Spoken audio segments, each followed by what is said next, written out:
What's going on, everyone? Samson here. Welcome back to my YouTube channel. Another edition of the Transfer Edition Rival Watch. A lot has happened in the transfer window so far, and we're only in June. July 1st has not even happened yet. Contracts have not even been, the ink has not even dried on certain contracts, but some big deals have happened. And the top six next season is looking challenging. It's looking tasty. The race for the Premier League title, the top four, it is going to be probably one of the best in Premier League history. Simply because if these signings all pay off, we have a classic season ahead of us. But guys, before I get into it, don't forget, if you're new to the channel, hit the subscribe button, like, share, comment, all that good stuff. Let me know your thoughts below, and we'll get into it. So firstly, no surprise in this one, but Man City signed Calvin Phillips from Leeds. The medical's going through today as of July. Oh no, it's July 1st. Yeah, July 1st is today, literally. Wow. Anyway, July 1st, the medical, to my attention, is going down today. Calvin Phillips to Man City is a done deal. On top of them buying Haaland, I think Cucurella as well is on his way there. I don't think that's been finalised yet, but it's likely to happen this window. City showing sign of intent. They're not resting on their laurels at all. Signing probably one of the world's best youngest talents in Haaland, and buying a solid and tidy, comfortable midfielder in Calvin Phillips, who many thought would end up at United, because obviously United need a defensive midfielder. Man City, yes, they do. They need someone to replace Fernandinho, but Calvin Phillips, I feel like, isn't someone that's of that. I would have never thought Calvin Phillips would have gone to Man City, but he's a replacement for Fernandinho. Excuse me. Fernandinho's obviously heading out, but good signing for Man City. I won't say it's a good signing for Calvin Phillips. Yes, he's playing. He will play Champions League football, competing at the highest level. The challenges and demand for playing for a club like City is obviously a lot more than playing for a team like Leeds. No disrespect, but I feel like with the World Cup coming up in December, if he doesn't get a consistent run of games, is he going to go to the World Cup? Unless injuries happen in key areas of midfield, if Calvin Phillips is being used as a bit part player for Man City, I can't see him going to the World Cup. So it's a weird one on both sides, to be honest. I mean, you would have thought if he went to Man United, he would have been a guaranteed starter, guaranteed playing every game, every week. Obviously, he would play Europa League football, not Champions League football, but it is what it is. But yeah, no, good signing for Man City, good signing for Calvin Phillips, I guess, as long as it doesn't ruin his career. He's a good midfielder, and yeah, I hope he does well. But on the other news front for Man City, speaking of Man City, they've sold Gabriel Jesus to Arsenal, which I did not see that coming. Arsenal signed Gabriel Jesus, which I think is a great deal for Arsenal, because Arsenal need a recognised number 9, because they can't go into the new season with only Eddie Nketiah as their main strike option. I feel like they would not even get top 6 if that was the case. Yes, Eddie Nketiah done well towards the end of the season, but you can't turn up for half a season. You can't turn up for like 3 months of the season. The season is 8 to 9 months. You can't turn up for only three of those months and expect, to help your team achieve their goals for the season. But Gabriel Jesus brings speed, brings goals. He brings goals, but he doesn't.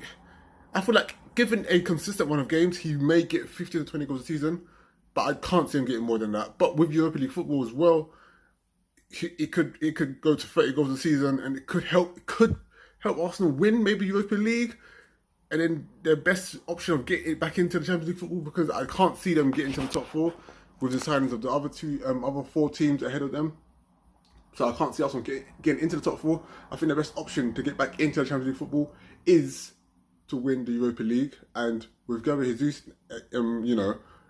barring aside any injuries, I feel like he's probably the striker that can help them achieve that goal. So you never know. We'll see about that. Speaking of, as well, of players leaving Man City, Sterling is probably on his way to Chelsea.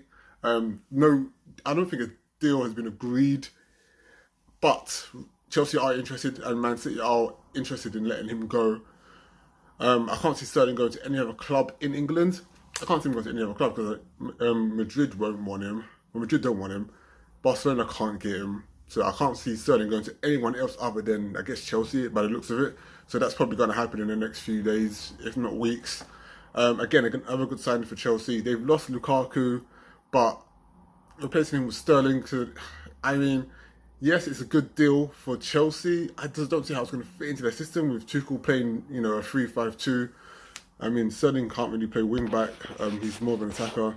He can play down the middle, but I don't know how effective he is. He's not really a 25 a goal season type of player. I mean, he had that one good season where he got like 20 goals or whatever, but other than that, it's not really been a consistent 20 to 25 goal a season type of attacker. So, but that's going to be interesting to see how it works with Chelsea next season. If they get Sterling, they also want Rafinha as well from Leeds, which again, if all of that pans out, it's going to be interesting to see how Chelsea line up next season.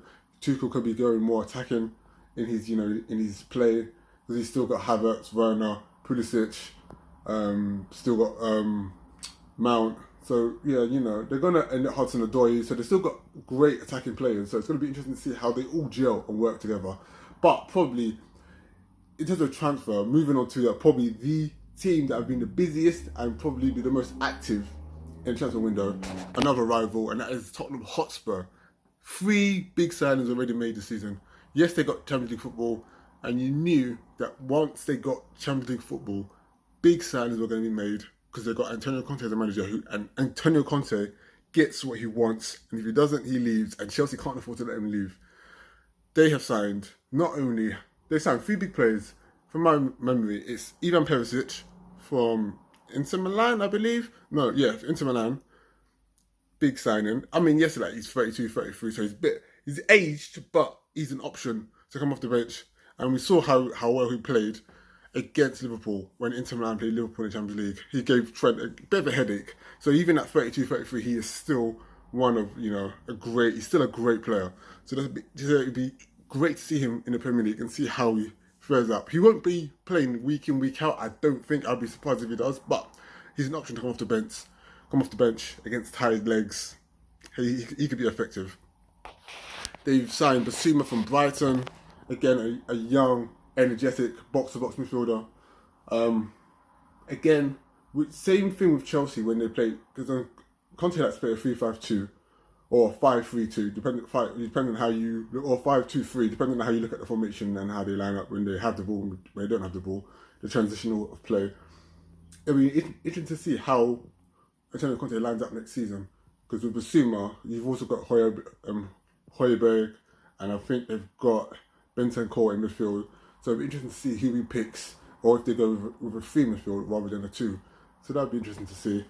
And probably the biggest signing of the season so far for Spurs is the fact that they've got Richarlison from Everton. 60 million.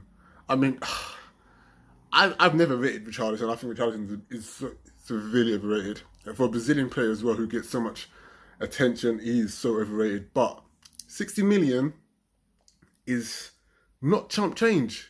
I mean, it is not chump change. So this could be a signing that can backfire horribly if it goes wrong. But he's an option to go off the bench. You've got Spurs playing in Champions League football. They're going to obviously be looking to win a trophy, whether that be the FA Cup, Premier League, Carling Cup, or the Champions League. So they're going to be fighting on practically all 4 fronts. They're going to need as much option as possible. I mean, you can't always rely on Harry Kane and Son, because again, with the World Cup, Kane is definitely going to get injured this season, because Kane gets injured every season. So you're going to need someone to help lead the line. And with Lucas Moura, I believe, leaving, and I'm not sure what's happening with Stephen Bergwijn, they're going to need options. They're going to need players that are proven in the Premier League and that can score goals, and Richarlison fits that bill. Good signing for, a good bit of business for Everton. 60 million for Richarlison is probably like their biggest money draw. In terms of if they were to sell players, they will get the most money from Richarlison out of anyone else in the squad. But I don't know if that's a good deal for Spurs. We'll have to wait and see. But guys, big movement in the transfer window right now. The rival edition is heating up. Liverpool obviously have made 3 signings, but not as big signings as these 3, as the other 4 or 5 teams in the top 6. It's going to be interesting to see what happens. Like I said, this season is probably going to be the best season in terms of fighting for a Champions League place and possibly the Premier League title. You guys, let me know what you think in the comments below, and I will see you again soon. Peace.